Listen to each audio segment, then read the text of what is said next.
अस्सलाम वालेकुम। ये बिल ऑफ राइट्स का टॉपिक है। ये यूएसए के कॉन्स्टिट्यूशन का बिल ऑफ राइट है और ये बहुत ही ज़्यादा आसान टॉपिक है और ये एग्ज़ाम्स में भी बहुत दफ़ा पूछा जाता है।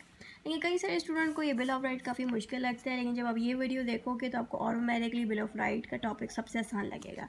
इसके इंट्रोडक्शन में ऑब्वियसली यूएसए की कॉन्स्टिट्यूशन की थोड़ी बहुत तारीफ़ लिखी गई है। अब मैं इसको पढ़ के आपको बताती हूँ इसमें लिखा क्या है। इसमें लिखा ये है, the United states of America American Constitution provides fundamental rights to individuals in the form of Bill of Rights।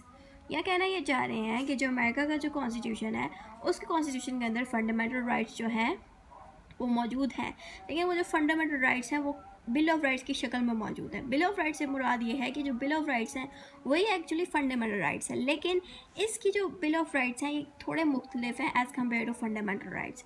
यानी कि जो बिल ऑफ राइट्स हैं वो एक तरह की इन्हीं फंडामेंटल राइट्स की प्रोटेक्शन है। यानी कि फंडामेंटल राइट्स कॉन्स्टिट्यूशन में मौजूद तो थे, लेकिन उन कॉन्स्टिट्यूशन को पूरी तरह से महफूज रखने के लिए, सेफ रखने के लिए बिल ऑफ राइट्स बनाया गया। यानी कि बिल ऑफ राइट्स के अंदर फंडामेंटल राइट्स को सिक्योर किया गया, इसीलिए बिल ऑफ राइट्स बहुत इंपॉर्टेंट है। This means that these fundamental rights are secured in the bill of rights. जो मैंने आपको बात बताई कि बिल ऑफ राइट्स बनाने का मकसद ये था कि फंडामेंटल राइट्स को सिक्योर किया जा सके, ताकि बाद में फ्यूचर में कोई भी बंदा किसी के फंडामेंटल राइट्स को ख़राब ना कर सके, वायलेट ना कर सके।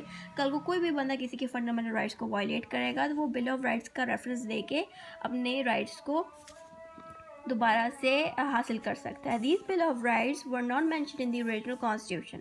Later, these Bill of Rights were added in the Constitution. कहना यहाँ पे ये चाह रहे हैं कि जो Bill of Rights था ये शुरू में जब कॉन्स्टिट्यूशन बनाया गया था यूएसए का, शुरू में जब कॉन्स्टिट्यूशन बनाया गया था उस वक्त बिल ऑफ राइट्स मौजूद ही नहीं था उस कॉन्स्टिट्यूशन के अंदर, लेकिन कहीं अरसे बाद, कुछ साल बाद ये बिल ऑफ राइट्स उस कॉन्स्टिट्यूशन के अंदर ऐड किया गया। सही है, यानी कि कुछ अमेंडमेंट्स हुई, उस अमेंडमेंट के बाद जो है इस बिल ऑफ राइट को ऐड किया गया। यहाँ पे लिखा है कि 10th अमेंडमेंट के बाद ये बिल ऑफ राइट इस अमेरिका के कॉन्स्टिट्यूशन के अंदर ऐड किया गया, उससे पहले नहीं एडेड था ये बिल ऑफ राइट कॉन्स्टिट्यूशन के अंदर।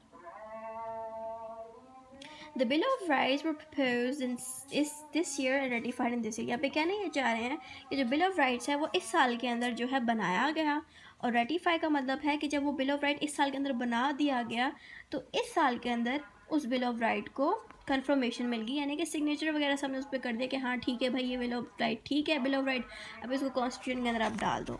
ये बात आपको इसके इंट्रोडक्शन में लिखी मिलेगी।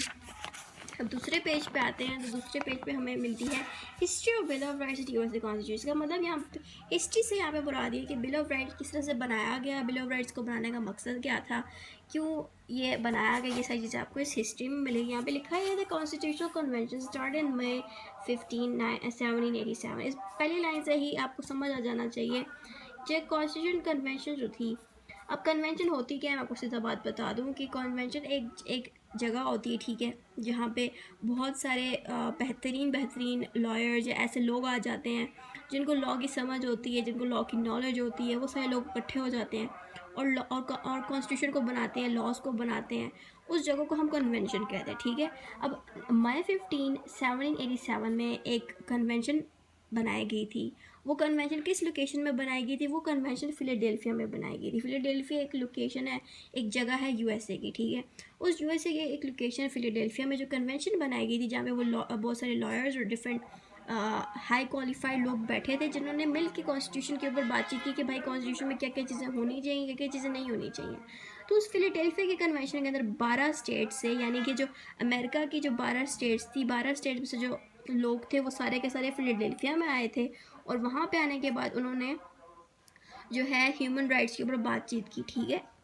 तो ये चीज़ें आपको इसके हिस्ट्री में लिखी मिलेगी, ठीक है। तो मई 15 को जो है फिलाडेल्फिया में 55 मैन आए थे from different states, came together in Philadelphia to establish a good government, define citizens and government right. यहाँ पे कहना है, यहाँ पे ये चाह रहे हैं कि भाई फिलाडेल्फिया में जो 55 बंदे आए थे 12 स्टेट्स में से, वो इसलिए आए थे ताकि अमेरिका के लिए गुड गवर्नमेंट बनाई जाए, सिटीजन्स के जो राइट्स हैं उनके ऊपर बातचीत की जाए, गुड गवर्नमेंट राइट्स के ऊपर बात की जाए। ये सारी चीज़ें फिलाडेल्फिया के कन्वेंशन में हो रही थी। ये चीज़ें आपको यहाँ पे लिखी मिलेंगी। And make the country strong, so they develop the new constitution in 1789, but the list of individual freedom known as the Bill of Rights was not added in the original text of this constitution for 3 years। कहना यहाँ पे ये जाने कि भाई जो Philadelphia में convention हुई थी, ठीक है, उस वक्त बाकी सारी बातें तो हो गई थी कि भाई गवर्नमेंट अच्छी बननी चाहिए, गवर्नमेंट के राइट्स होने चाहिए, ये, लेकिन उस वक्त में भी बिल ऑफ राइट्स के बारे में कोई डिस्कशन नहीं की गई। ठीक है, 3 साल तक बिल ऑफ राइट्स को कॉन्स्टिट्यूशन के अंदर ऐड ही नहीं किया गया। सिर्फ गुड गवर्नमेंट के बारे में बातचीत कर रहे थे, एंड ये सारी चीज़ें आपको इस हिस्ट्री में मिलेगी। अब हिस्ट्री में तो उन्होंने सीधी बात बताई कि भाई बिल ऑफ राइट्स को 3 साल तक ऐड नहीं किया गया, ना ही इसके ऊपर बातचीत की गई। अब दूसरी हेडिंग जो है उसमें ये बताया जा रहा है कि भाई बिल ऑफ राइट्स को किस तरह से कॉन्स्टिट्यूशन में ऐड किया गया, क्योंकि पहले तो 3 साल तक तो कॉन्स्टिट्यूशन के अंदर बिल ऑफ राइट एडेड ही नहीं था अमेरिका के, लेकिन 3 साल बाद बिल ऑफ राइट जब अमेरिका के कॉन्स्टिट्यूशन में ऐड हुआ तो किस तरह ऐड हुआ, ये चीज़ें आपको इस नेक्स्ट हेडिंग में मिलेंगी। Development of bill of rights in the USA constitution after the constitutional draft was made in Philadelphia. ये क्या कहना चाह रहे हैं कि भाई ये जो फिलाडेल्फिया के अंदर जो 55 बंदे आए थे, मैन आए थे 12 स्टेट्स, यानी कि अमेरिका के जो 12 स्टेट्स थे वहाँ से जो 55 मेंबर्स फिलाडेल्फिया में आए थे उस फिलाडेल्फिया की कन्वेंशन में, उस वक्त वो जो लोग आए थे, क्यों आए थे? इसलिए आए थे ताकि अमेरिका के लिए एक नया कॉन्स्टिट्यूशन बनाया जाए, इसलिए आए थे। ठीक है, तो जब अमेरिका का कॉन्स्टिट्यूशन उस फिलाडेल्फिया के कन्वेंशन में बनाया जा रहा था तो few states criticized the constitution that the Congress will burden us with taxes। यहाँ पे क्या ना, यहाँ पे ये कह रहे हैं कि भाई वो जो फिलाडेल्फिया, पिछले पेज में जो बताया जा रहा था कि भाई फिलाडेल्फिया के अंदर जो लोग आए थे 55, उन्होंने कॉन्स्टिट्यूशन तो बनाया, लेकिन जो कुछ ऐसे लोग थे जिन्होंने उस कॉन्स्टिट्यूशन पे बहुत क्रिटिसाइज़ किया कि भाई जो कॉन्स्टिट्यूशन है वो उसके अंदर जो कांग्रेस है वो हम पे बहुत ज़्यादा टैक्सेस ला देगी, हम पे फालतू में हमसे फाइन्स लेगी। ये सारी बातें किसी एक बंदे ने की या 2 बंदों ने की। ठीक है, क्रिटिसाइज़ की एक तरह से कॉन्स्टिट्यूशन के ऊपर। ठीक है, तो कई सारे बंदों ने ये भी कहा कि भाई इंडिविजुअल की लिबर्टी जो है प्रॉपर्ली मेंशन नहीं की कॉन्स्टिट्यूशन में, मतलब अपनी अपनी तरह की ना क्रिटिसिज्म के ऊपर यहाँ पे बात हो रही है। आसान वर्ड्स में से सब बता दूँ कि कॉन्स्टिट्यूशन की एक तरह से क्रिटिसाइज़ किया गया है, उन्हीं बंदों ने क्रिटिसाइज़ किया है जो कि खुद ही कॉन्स्टिट्यूशन को बना रहे थे, इसलिए क्रिटिसाइज़ कर रहे थे ताकि अमेरिका का कॉन्स्टिट्यूशन अच्छा बन सके, उसके अंदर कोई किसी किस्म का फॉल्ट ना हो। ये चीज़ें आपको यहाँ लिखी मिलेंगी।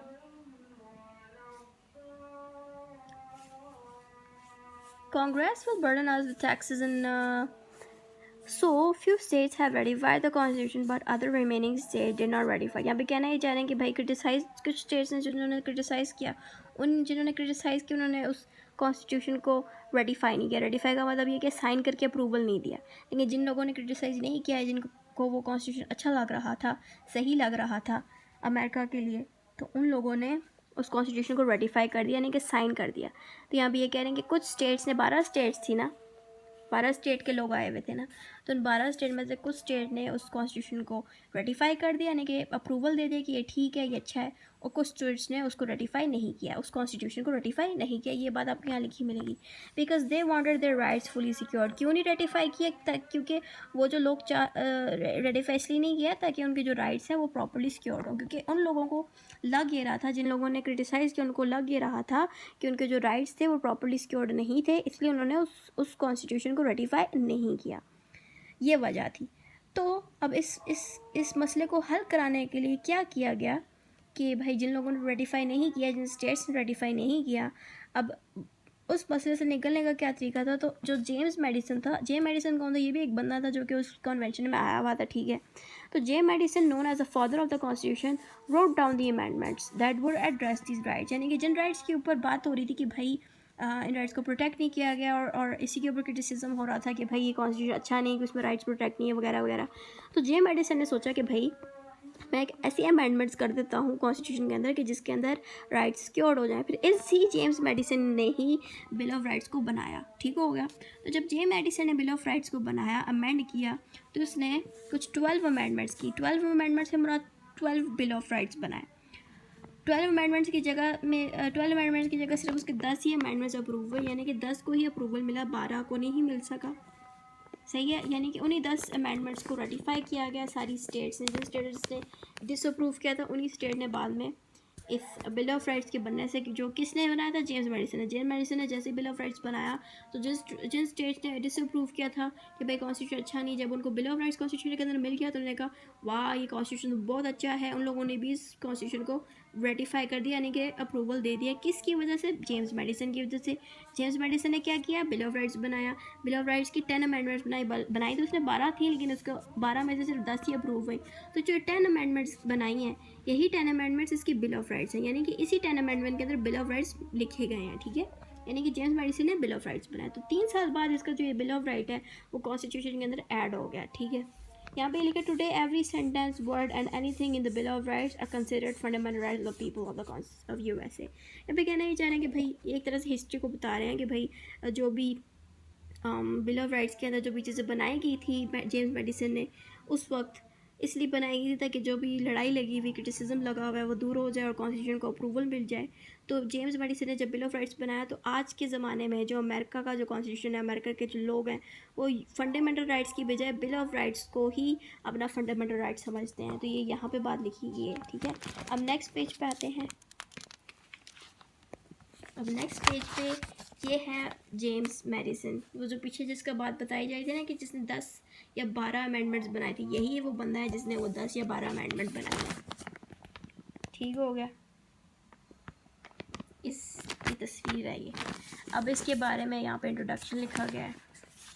James Madison was an American statesman, diplomat and the founding father who served as the 4th president of United States। यानी कि यही जो बंदा है जेम्स मैडिसन, ये 4th president भी रहा है अमेरिका का, और इसको फादर ऑफ कॉन्स्टिट्यूशन कहते हैं। क्यों? क्योंकि इसी बंदे ने बिल ऑफ राइट्स बना के एक तरह से अमेरिका की कॉन्स्टिट्यूशन को बहुत स्ट्रॉन्ग बना दिया इस बंदे ने। तो इसकी थोड़ी तारीफ़ वगैरह लिखी है, आप पढ़ लेना। अगली हेडिंग है reasons for making the bill of rights. Bill of rights को बनाने का मकसद क्या था, रीज़न क्या था? यहाँ पे इसके बारे में बात लिखी गई है। यहाँ पे लिखा है कि there were 2 types of people in USA, there were federalist and anti federalist. यानी कि अमेरिका के अंदर 2 तरह के लोग थे, फेडरलिस्ट टाइप के लोग थे, एंटी फेडरलिस्ट टाइप के लोग थे। Federalists believed that the stronger national government would improve relationship between states and make states stronger। यानी कि जो फेडरलिस्ट थे वो ये समझते थे कि भाई जो गवर्नमेंट है वो स्टेट्स, अब अमेरिका के अंदर 12 स्टेट्स हैं, ठीक है। अब उन 12 स्टेट्स की जितनी भी स्टेट्स हैं, फेडरलिस्ट ये समझते थे कि भाई जो गवर्नमेंट है वो स्टेट्स को बहुत स्ट्रॉन्ग करेगी, ये फेडरलिस्ट सोचते थे। लेकिन anti federalist on the other hand worried that a federal government with more power would create tyranny।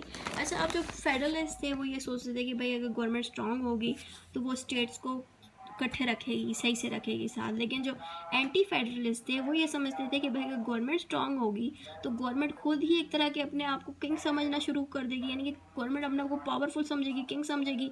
उस चक्कर में वो स्टेट्स को जो है पावर्स ही नहीं देगी, स्टेट्स को स्टेट के ऊपर रोब डालेगी। तो मतलब एंटी फेडरलिस्ट ऐसे समझते थे, ठीक है। तो आप यहाँ पे आगे क्या लिखे हैं? The anti federalist are the ones that insisted that the fundamental rights of the citizens and the state should be secured in the constitution. यानी कि यही वो एंटी फेडरलिस्ट थे जिनकी वजह से बिल ऑफ राइट्स बनाया गया। यही वो बंदे थे जिन्होंने बहुत ज़्यादा क्रिटिसाइज़ किया था कॉन्स्टिट्यूशन को, पीछे जो भी बातें बताई गई थी वो इन्हीं एंटी फेडरलिस्ट के ऊपर थी। यही बंदे बहुत ज़्यादा ची कर रहे थे कि भाई हमारी स्टेट्स को तो राइट्स मिलेंगे नहीं, जो गवर्नमेंट है, यानी कि गवर्नमेंट ऊपर आती है ना, स्टेट्स सारी नीचे, यानी कि 12 स्टेट्स नीचे आएंगी, गवर्नमेंट ऊपर आएगी, ठीक है। तो जो गवर्नमेंट है ऊपर से मुराद ये कि गवर्नमेंट स्ट्रॉन्ग है, उसके नीचे जो है स्टेट्स आ जाती है, ठीक है। तो एंटी फेडरलिस्ट को लगता था कि भाई गवर्नमेंट अगर स्ट्रांग हो जाएगी तो जो स्टेट्स हैं उनको पावर ही नहीं मिलेगा, राइट्स ही नहीं मिलेंगे, स्टेट्स को कभी भी किसी भी वक्त ख़त्म कर दिया जाएगा। ऐसे एंटी फेडरलिस्ट सोचते थे। इन्होंने ज़्यादा क्रिटिसिज्म किया फिलाडेल्फिया कन्वेंशन में, इन्होंने ज़्यादा चूँ चाची की कि भाई गवर्नमेंट को जो है राइट्स नहीं मिलेंगे, गवर्नमेंट को सारे राइट्स मिल जाएंगे और जो स्टेट्स हैं उनके राइट्स ही निकाल देंगे, ये वो मतलब ची चू की। तो इन्हीं की वजह से ही ये बिल ऑफ राइट्स बनाया गया ताकि इनका मुंह बंद हो जाए और ये लोग मुतमईन होकर बैठ जाएंगे भाई इनके राइट्स प्रोटेक्ट हो गए हैं बिल ऑफ राइट्स में, अब ये ची चूचा करना बंद कर दें। ये चीज़ें आपको इसमें लिखी मिलेंगी कि भाई रीज़न क्या था। रीज़न यही लोग थे कि भाई इन्होंने ही ज़्यादा तंग किया, ये बात यहाँ लिखी हुई है। अब बिल ऑफ राइट दिखने में कुछ ऐसा है, सही है। ये बिल ऑफ राइट का मैंने प्रिंट आउट निकाल के इस पर चिपकाया हुआ है, ये इस तरह से दिखता है, ठीक है, ये ओरिजिनल है। अब बिल ऑफ राइट है कैसा, अब उसके बारे में बातचीत हो रही है। अब ये है बिल ऑफ राइट की लिस्ट। 10 अमेंडमेंट जो अप्रूव हुई थी ना, उन्हें 10 अमेंडमेंट्स के बारे में यहाँ लिखा गया। पहला है फ्रीडम ऑफ रिलीजन, ये टोटल 10 है, 10 के बारे में यहाँ पे लिखा जा रहा है, सही है। अब पहली अमेंडमेंट से शुरू करते हैं। पहली अमेंडमेंट में हमारे पास क्या है? पहली अमेंडमेंट में हमारे पास है freedom of religion, speech, press, assembly and petition. यानी ये पहली वाली अमेंडमेंट में अंदर हमारे पास जो फ्रीडम ऑफ रिलीजन है उसको सिक्योर किया गया, फ्रीडम ऑफ स्पीच को सिक्योर किया गया, फ्रीडम ऑफ प्रेस को सिक्योर किया गया। फ्रीडम ऑफ स्पीच से क्या मुराद है कि भाई कोई भी बंदा फ्रीली कुछ भी कह सकता है। प्रेस से मुराद कोई मीडिया वगैरह भी फ्रीली कोई भी बात कह सकता है। फ्रीडम ऑफ असेंबली है कि भाई असेंबली के अंदर भी फ्रीडम दी जाएगी, ठीक है। मतलब एक तरह से इन रिलीजन, स्पीच, प्रेस, इन पे फ्रीडम दी गई है, ठीक है। पहली वाले में सिर्फ इतना ही लिखा है, ठीक है, इस लिस्ट बना के लिख दिया। अब ये जो पार्ट है इसके अंदर ना आप देखो ये जो चीज़ें अंदर लिखी हुई हैं ये सारों की एक जैसी हैं। यहाँ पे कहना ये चाह रहे हैं कि द कांग्रेस विल फॉरबिड और stop to set up any laws, सही है। अब यहाँ पे कहना ये चाह रहे हैं कि जो कांग्रेस है, कांग्रेस जो है लेजिस्लेटिव ब्रांच है अमेरिका की। अब ज़ाहिर बात है सारे कंट्रीज़ की लेजिस्लेटिव ब्रांच होती है। अब पाकिस्तान की लेजिस्लेटिव ब्रांच है पार्लियामेंट, और लाइक हर कंट्री की डिफरेंट लेजिस्लेटिव ब्रांच का एक नेम है। अब पार्लियामेंट की जो पाकिस्तान की जो लेजिस्लेटिव ब्रांच है उसका नाम है पार्लियामेंट। वैसे अमेरिका की जो लेजिस्लेटिव ब्रांच है उसका नाम है कांग्रेस। तो जो कांग्रेस थी, ठीक है, उसके पास ये पावर्स थी कि वो किसी भी सुपीरियर अथॉरिटी को रोक सकता है, ठीक है। यहाँ पे कहना ये चाह रहे हैं तो कांग्रेस विल फॉरबिड और stop to set up any laws, यानी कि कांग्रेस जो है ऐसे कोई लॉज नहीं बनाएगा कि जो रिलीजियस को जो रिलीजन को वायलेट कर सके या किसी बंदे को फोर्स कर सके कि भाई वो फ़लाँ रिलीजन के अकॉर्डिंग चले, ऐसे कोई लॉज नहीं बनाएगा कांग्रेस। यानी कि कांग्रेस यहाँ पे कहना है कि यहाँ पे ये चाह रहे हैं कि कांग्रेस जो है वो लोगों को फ्रीडम ऑफ रिलीजन दे रहा है कि कोई भी बंदा किसी को फॉरबिड नहीं कर सकता, रोक नहीं सकता किसी के रिलीजन के मुताबिक चलने से। यहाँ पे ये कह रहा है। वैसे ही कांग्रेस यहाँ पे ये भी कह रहा है कि कांग्रेस किसी बंदे को रोकेगा नहीं स्पीच देने से, प्रेस से, यानी कि कोई भी बंदा फ्रीली कोई स्पीच दे सकता है, उसको रोका नहीं जाएगा। यहाँ पे इन सब में यही बात लिखी जा रही है, ठीक। तो ये था फर्स्ट अमेंडमेंट। फर्स्ट अमेंडमेंट की शक्ल ऐसी है, ये फर्स्ट अमेंडमेंट है यानी कि फर्स्ट बिल है, इसकी ऐसी शक्ल है, ठीक। Now we go next page पे सेकंड अमेंडमेंट है। अब second amendment the right to keep a gun और वेपन। अब यहाँ पे कहना ये चाह रहे हैं कि उस ज़माने में ऑब्वियसली हालात अच्छे नहीं थे तो गन्स की रखने की इजाज़त नहीं थी, लेकिन बिल ऑफ राइट्स में ये ऑप्शन दे दी गई कि अब तमाम सिटीजन जो थे उनके पास फ्रीडम ऑफ गन है, यानी कि वो गन रख सकते हैं लेकिन उनके पास लाइसेंस होना चाहिए। तो ये सारी चीज़ें आपको यहाँ पे मिलेंगी। गन की पिक्चर है और ये वो सेकंड अमेंडमेंट है। सेकंड अमेंडमेंट इस शक्ल में लिखा गया था, सही है, और ये गन है। Then we got another amendment, third amendment में क्या है, हाउसिंग ऑफ सोल्जर्स। उस ज़माने में होता ये था ना कि जो ब्रिटिश के लोग थे, ब्रिटिश का वक्त था, ये वैसे है कॉन्स्टिट्यूशन अमेरिका का पर ब्रिटिश का रेफरेंस दे रही हूँ। जो ब्रिटिश का वक्त था उस वक्त होता ये था ना कि जो सोल्जर्स थे ना वो किसी भी बंदे के घर में स्टे करते थे, ठीक है। लेकिन अमेरिका में इस बिल ऑफ राइट को इसलिए बनाया गया कि ताकि जो सोल्जर्स हैं वो किसी भी बंदे के घर में आके स्टे ना कर सकें, घुस ना सकें। यहाँ पे लिखा है the third amendment prevents the government from keeping troops in your house. यहाँ ये कह रहे हैं कि जो ये थर्ड अमेंडमेंट है ये सोल्जर्स को रोकती है लोगों के घर में स्टे करने के लिए, रहने के लिए।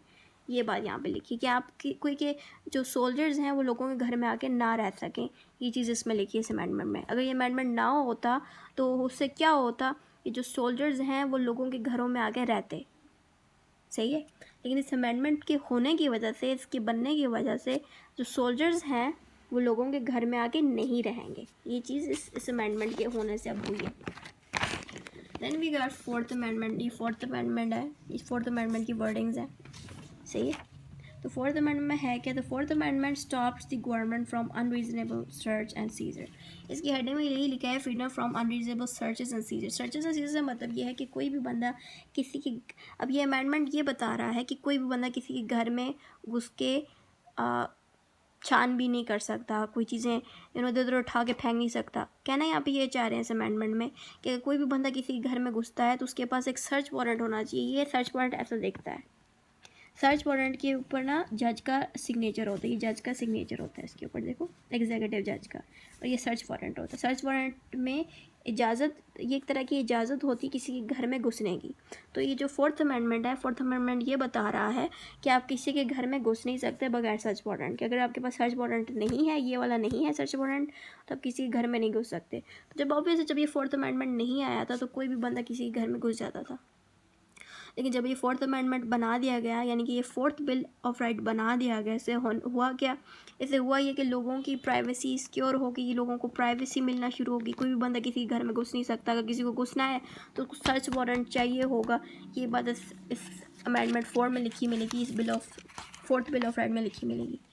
अब ये हमारे पास सर्च वारंट की एक एग्जांपल है। इसमें जो ये पुलिस है, ये इस बंदे को दरवाजे पे नॉक करके कह रही है कि दरवाज़ा को ओपन करो, ठीक है। पुलिस कह रही है ओपन द डोर, और जो बंदा अंदर से आवाज़ देकर कह रहा है आई हियर यू नॉकिंग, यानी कि मुझे आवाज़ आ रही है तुम्हारे दरवाज़ा खटखटाने की, लेकिन but you cannot come in without a warrant, यानी कि तुम बगैर सर्च वारंट के मेरे घर के अंदर दाखिल नहीं कर सकते। यानी कि जो घर के अंदर रहने वाला ओनर है, वो पुलिस को कह रहा है कि बगैर सर्च वारंट के तो मेरे घर के अंदर घुस नहीं सकते। ये बात अमेंडमेंट 4 की थी। अब यहाँ पे हमारे पास अमेंडमेंट 5 आ गया। अमेंडमेंट 5 में ये लिखा जा रहा है कि right to grand jury, freedom from double jeopardy, and ये सारी चीज़ें जो भी यहाँ पे लिखी गई हैं इनको आगे एक्सप्लेन करते हैं। फिफ्थ अमेंडमेंट और फिफ्थ बिल ऑफ राइट दिखने में कुछ ऐसा था, यानी इस ये वर्डिंग्स है फिफ्थ अमेंडमेंट की। फिफ्थ बिल ऑफ राइट की शक्ल ऐसी है। Fifth amendment guarantees this following rights, यानी कि जो फिफ्थ अमेंडमेंट है उसके अंदर आपको ये 5 चीज़ें मिलेंगी। Grant jury, freedom from double jeopardy, यानी कि जो 5 चीज़ें हैं ये चीज़ें शामिल की गई हैं फिफ्थ अमेंडमेंट में। अब ये 5 चीज़ें हैं क्या, इसमें से पहली वाली हेडिंग है ग्रैंड जुडिशरी। ग्रैंड जुडिशरी होती क्या है, किसी बंदे ने अगर मर्डर किया है, उस मर्डर के ऊपर जो केस सॉल्व करने के लिए जो जज बिठाए जा रहे हैं वो एक जज नहीं होना चाहिए, वहाँ पे तकरीबन 5, 6 या 8 जजेस होने चाहिए जो कि उस मर्डर केस के ऊपर जजमेंट दें। उसको हम कहते हैं ग्रैंड जूरी। क्यों? क्योंकि उस पर जो जजेस बैठे होंगे सबके पास अलग अलग नॉलेज होगी, बहुत बेहतरीन नॉलेज होगी। तो वहाँ पे जो बेहतरीन जजेस और लॉयर्स बैठे होंगे तो वो ऑब्वियसली सही से अपना डिसीजन देंगे। तो उसको हम कहते हैं ग्रैंड जूरी। ये ग्रैंड जूरी की ऑप्शन दी गई है फिफ्थ अमेंडमेंट में। उसके अलावा कौन सा था, freedom from double Jeopardy. Double Jeopardy का मतलब ये है कि एक ही बंदे ने अगर सपोज चोरी की है और उसको एक दफ़ा पकड़ा गया, उसको सज़ा मिली है, दोबारा उसको एक पकड़ा गया, ठीक है, और उसने दोबारा चोरी की है, तो यहाँ पे कहना ये चाह रहे हैं कि जब एक ही बंदे को दोबारा पकड़ा जा रहा है एक ही ऑफेंस पे, एक ही हरकत पे, यानी कि उसे चोरी की वजह से पहली दफ़ा पकड़ा गया, दूसरी दफ़ा भी उसने चोरी ही की, दूसरी दफ़ा भी पकड़ा गया, तो यहाँ पे कहना ये चाह रहे हैं कि उस बंदे को दोनों दफ़ा एक ही जैसी सज़ा नहीं मिलेगी। यहाँ पे लिखा है डबल जेपर्डी का मतलब है एक शख्स पर एक ही जुर्म में दोबारा मुकदमा नहीं चलाया जाएगा। सही है, यहाँ पे ये बात लिखी गई है कि एक तरह से प्रोटेक्ट किया जा रहा है उस बंदे को जो चोरी कर रहा है ना बार बार, उसको प्रोटेक्ट करा जा रहा है डबल जेपर्डी से, यानी कि उसको बार बार एक ही सज़ा नहीं मिलनी चाहिए। वैसे भी एक दफ़ा जब वो सज़ा काट के आ जाएगा वो बेवकूफ़ ही होगा कि दोबारा चोरी करके दोबारा अपने आप को फंसाए। जस्ट कंपनसेशन, जस्ट कंपनसेशन का मतलब है किसी नुकसान पे कोई, अगर किसी का कोई नुकसान हो गया है उस नुकसान पे कोई पैसे दे देना ताकि उसका नुकसान हल हो जाए, उसका मसला हल हो जाए, उसको कंपनसेशन कहते हैं।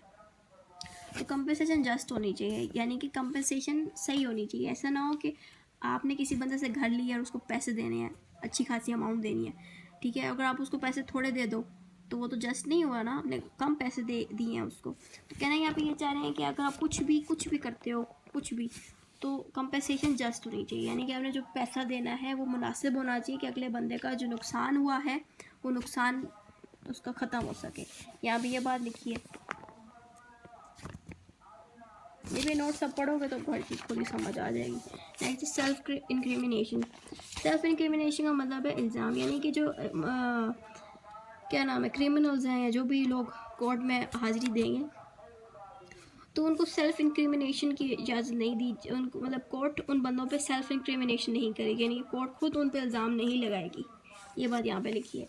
ड्यू प्रोसेस ऑफ लॉ, यहाँ पे कह रहे हैं कि जो लोग आएंगे ना उधर कोर्ट में जिनको सज़ा मिल रही है उनको उनका ड्यू प्रोसेस ऑफ लॉ उन पे किया जाएगा। ड्यू प्रोसेस का मतलब ये है, due process means fair procedure and trials, यानी कि उनका जो प्रोसीजर है वो फेयर होगा, यानी कि दोनों साइड की पार्टीज़ को सुना जाएगा, खाम खा बंदों को सज़ा नहीं दी जाएगी, सज़ा देने से पहले प्रॉपर्ली छानबीन होगी, इन्वेस्टिगेशन की जाएगी, इसको हम डबल जेपर्डी कहते हैं।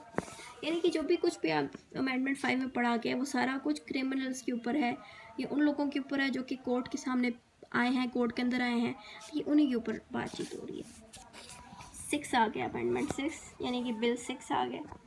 बिल 6 में है right to a fair trial, right to speedy and public trial. Fair trial से मतलब ये है कि जो लोग कोर्ट जाते हैं उनको कोर्ट के अंदर फेयर ट्रायल दिया जाए, यानी कि उनकी जो भी केसेस हैं वो केसेस फेयर होने चाहिए, ठीक है। जजेस सही से उनको सज़ा दें, या जो जिसने वाकई में कोई गलत काम किया हो खामखा किसी बेगुनाह को सज़ा ना दें, इसको हम कहते हैं fair trial. Right to a speedy और अब पब्लिक ट्रायल।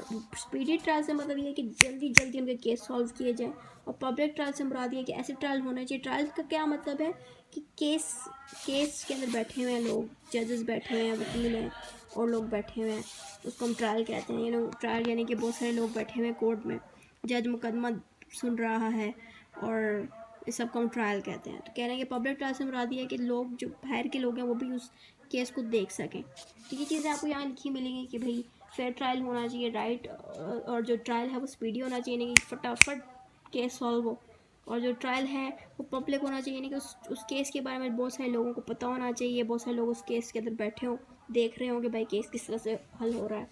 ये चीज़ें आपको अमेंडमेंट 6 में मिलेंगी। अमेंडमेंट 6 इस तरह से दिखता है, ये भी इन्हीं की हेडिंग आगे लिखी नहीं है, स्पीडी ट्रायल, पब्लिक ट्रायल। ये वही सारा right to have a lawyer, right to have an open minded jury, ये सारा जितना भी ये 6 के अंदर लिखा गया है, सही है। यहाँ पे ये सारा कुछ कोर्ट के अंदर जो भी चीज़ें होती हैं, कोर्ट के अंदर जो भी होने वाला है उसके ऊपर ये सारा अमेंडमेंट 6 है। यहाँ पे कहना ही चाह रहे हैं कि भाई जो भी बंदा कोर्ट के आगे पेश किया जाएगा उसके पास ये ऑप्शन होनी चाहिए कि उसके पास वो अपने लिए एक लॉयर रख सके, ठीक है। Right to have an open minded jury, यानी कि जो जजेस हैं वो ओपन माइंडेड होना चाहिए। ऐसे नहीं हो कि भाई जजेस सख्त माइंड क्यों, भाई सज़ा देनी ही देनी है, या गलत माइंड क्यों, ऐसा ना हो। ओपन माइंडेड हो, दोनों साइड की पार्टीज़ को प्रॉपर्ली सुने, फिर जाके वो फैसला दें। ये चीज़ें यहाँ लिखी हैं। Right to know the accuser and, यानी कि जिस बंदे ने इल्ज़ाम लगाया है, जिसने इल्ज़ाम लगाया है किसी पे, तो जिस पे इल्ज़ाम लगा है वो उस बंदे को देख सके कि किसने उस पर इल्ज़ाम लगाया और क्यों लगाया, ठीक है, उससे बातचीत भी कर सके। तो ये चीज़ें इसमें लिखी हैं कि भाई राइट दिया जा सके उन लोगों को जो कि कोर्ट के आगे पेश होते हैं, ठीक है, ताकि ऐसा ना हो कि किसी बेचारे बेगुनाह को सज़ा मिल जाए। तो बेगुनाह को सज़ा ना मिले इसलिए अमेंडमेंट 6 को सिक्योर किया गया है बिल ऑफ राइट में, क्योंकि ये चीज़ें ऐसी हैं ना जिससे किसी बेगुनाह को बचाया जा सकता है सज़ा मिलने से, ठीक है। अमेंडमेंट 7 में है राइट इन सिविल केसेस। ये वही चीज़ें हैं जो भी हमने पीछे पढ़े थे ना, अमेंडमेंट 6 एंड 5, ये दोनों अमेंडमेंट जो है क्रिमिनल केसेस को डील करते हैं, लेकिन जो अमेंडमेंट 7 है वो सिविल केसेस को डील करते हैं। जो भी कुछ अमेंडमेंट 7 में मौजूद है वो सारा कुछ जो भी हमने पीछे पढ़ा था ना कि भाई right to lawyer and right to, और वो जो पिछला जो अमेंडमेंट 5 था और अमेंडमेंट 6, ये दोनों अमेंडमेंट 5 एंड 6 दोनों के अंदर जो भी चीज़ें हैं ना कोर्ट वाली, वो सेम टू सेम अमेंडमेंट 7 में भी आ सकती हैं, ठीक है। यहाँ पे लिखा है the 7th amendment extends the right to a jury trial in federal civil cases. बस इसको मैंने 3 लाइनों में ख़त्म कर दिया, क्योंकि अगर मैं इसको लिखना शुरू करूँगी तो सिविल राइट के अंदर भी सारा कुछ वही चीज़ें आएंगी जो कि हमने 6 एंड 5 में लिखी थी, तो उसको मैंने 3 लाइनों में ही ख़त्म कर दिया, ठीक है। वो अमेंडमेंट 8 पे आते हैं, सही है। तो यहाँ हम अमेंडमेंट 8 पे आ गए। अमेंडमेंट 8 के अंदर हमारे पास freedom of excess, bail, fines, school, unusual punishment आ जाती है। अब इसमें है क्या, ये जो है ये अमेंडमेंट 8 की शक्ल है, ये अमेंडमेंट है यानी कि बिल 8 की शक्ल है। अब बिल 8 के अंदर होता क्या क्या है, बिल 8 के अंदर हमारे पास forbidden excessive bail, forbidding excessive fines, ये चीज़ें हैं। और बिल 8 के अंदर पहली हेडिंग है forbidding excessive bail. Excessive bail में ये होता है कि जो मुजरिम है उसको जब बेल मिल जाती है तो वो जेल के अंदर रहने की बजाय जेल के बाहर रहता है, यानी कि हम आम शहरियों के साथ, आम सिटीजन्स के साथ ये मुजरिम आज़ाद होके रह रहे होते हैं, लेकिन उस पूरी तरह से आज़ाद नहीं होते। इनको बेल मिली होती है, यानी कि कुछ वक्त के लिए वो आज़ाद होते हैं, फिर उनको वापस जेल में जाना पड़ता है। लेकिन जब ये बेल मिलती है तो होता क्या है कि जो मुजरिम है ये जेल से निकल आते हैं और अगर ये मुजरिम वाकई में ख़तरनाक है और अगर उनको बेल मिल गई और ये ख़तरनाक मुजरिम हमारे साथ रह रहे हैं, तो उससे क्या होगा कि हम लोगों का नुकसान हो सकता है, हमारी जान भी जा सकती है और भी कोई ना कोई फॉल्ट हो सकता है, ठीक है, नुकसान हो सकता है। तो इन मुजरिमों को कम से कम बेल मिलनी चाहिए। ये चीज़ इस अमेंडमेंट 8 में लिखी गई है कि फॉरबिडिंग एक्सेसिव बेल, ठीक है। क्योंकि क्यों फॉरबिड किया जा रहा है? क्योंकि ये मुजरिम होते हैं ना, इनको बाहर नहीं रहना चाहिए, इनको जेल में होना चाहिए, लेकिन ये बेल लेके बाहर आ जाते हैं, ठीक है। फोरबिडन एक्सेसिव फाइन्स, यानी कि फालतू में फाइन्स ना लिए जाएं, एक्सेसिव फाइन्स, ठीक है। Forbidden cruel and unusual punishment, यानी कि अनयूजुअल क्रूल किस्म की जो पनिशमेंट्स थी पुराने ज़माने की, उनको ख़त्म कराया जाए। किस टाइप की पनिशमेंट, मैं आपको बताती हूँ नेक्स्ट पेज पे। वो पनिशमेंट कुछ ऐसी थी जिनको ख़त्म कराया गया। पनिशमेंट कैसी थी कि एक बैल थी, ठीक है, लोहे की, उसके अंदर एक बंदे को बैठा दिया जाता था नंगा करके और नीचे जो है आग लगा दी जाती थी और वो बैल के अंदर से ही बंदा चीखे मार मार के मर जाता था। इसको कहते थे the brazen dual worst unusual punishment, यानी कि ये हिस्ट्री की बहुत ही खौफनाक और अनयूजुअल पनिशमेंट है। इसके अलावा पनिशमेंट इस तरह से दी जाती थी कि एक बंदे को इस डब्बे में बैठा देते थे, ऊपर से सिर्फ उसका मुंह निकला होता था और मुंह पे शहद लगा के शहद की मक्खियों को छोड़ देते थे, जिससे वो तड़प तड़प के मर जाता था। उसके अलावा एक बंदे को इस तरह से लिटा देते थे, उसके हाथ पैर बांध के, ऊपर से उसके मुंह के अंदर गर्म पानी डाल दिया जाता था। तो ये हिस्ट्री की बहुत ही पुरानी अनयूजुअल पनिशमेंट्स है जिनको बंद करा दिया गया अमेंडमेंट 8 में। इन पनिशमेंट्स को बंद करने का कहा गया था। फिर अमेंडमेंट 9 आ जाती है। अमेंडमेंट 9 में है rights retained by the people.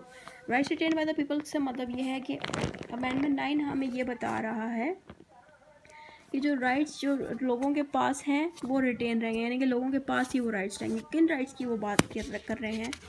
वो राइट्स